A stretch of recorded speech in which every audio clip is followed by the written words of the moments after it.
সরকারি চাকরিজীবীদের জন্য নতুন বেতন কাঠামোর পে স্কেল দিতে পে কমিশন কাজ করছে বলে জানিয়েছেন অর্থ উপদেষ্টা ডক্টর সালেউদ্দিন আহমেদ। এদিকে ভেনেজুয়েলা ও যুক্তরাষ্ট্রের ইস্যুতে বাংলাদেশের বাজারে জ্বালানি তেলের মূল্যের উপর কোনো প্রভাব পড়বে না বলেও জানান তিনি। মঙ্গলবার সচিবালয়ে এসব কথা বলেন অর্থ উপদেষ্টা। শারমিন নীরার রিপোর্ট।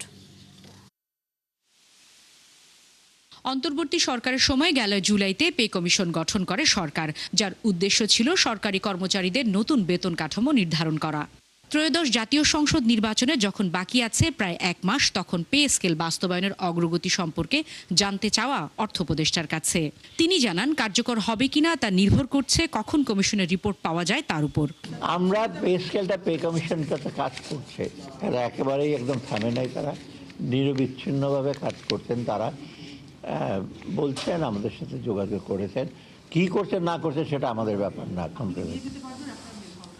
কমিশনের রিপোর্টটা আমি আশা করছি যে যদি কমিশনের কালকে পরশু কথা হবে, এটা 21 জন মেম্বার, তারা সব কিছু বিচার বিবেচনা করে সেটার সাথে সাথে আবার ইস্যুটা আসবে।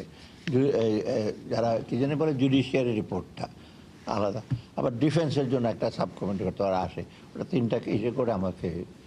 ক্রয় সংক্রান্ত উপদেষ্টা পরিষদের বৈঠকে ভেনেজুয়েলা ও যুক্তরাষ্ট্রের কারণে দেশের বাজারে জ্বালানি তেলের দাম বাড়বে কিনা জানতে চাওয়া ডক্টর সালেউদ্দিনের কাছে। জানে যে ভেনেজুয়েলা ইন্ডিপেন্ডেন্ট অফ ভেনেজুয়েলা একটা হঠাৎ করে একটা ওয়ান অফ একটা জিনিস আসছে, আমেরিকা কীভাবে ডিল করে, অন্যরা রেট।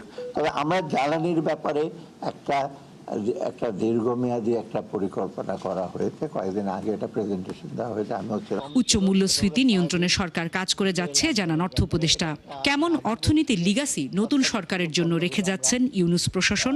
পলিটিক্যাল গভর্নেন্স না থাকে, শুধু ইকোনমিক্স দিয়ে, যে আমি বললাম তো ভোজ্য কি জানি ভোজ্য দ্রব্য একটা ইন্সপেক্টর পাঠিয়ে ম্যাজিস্ট্রেট পাঠিয়ে হয় না, পৃথিবীর কোনো দেশে এটা হয় না। এদিন 1,55,000 লিটার সয়াবিন তেল ও সার কেনার অনুমোদন দেওয়া হয়েছে বলে জানান অর্থ উপদেষ্টা। এডিবি প্রজেক্টের আওতায় 60,000 ড্রাইভারকে প্রশিক্ষণ দেওয়ার সিদ্ধান্তের কথাও জানান ডক্টর সালেউদ্দিন আহমেদ। শারমিন নীরা, 71, ঢাকা।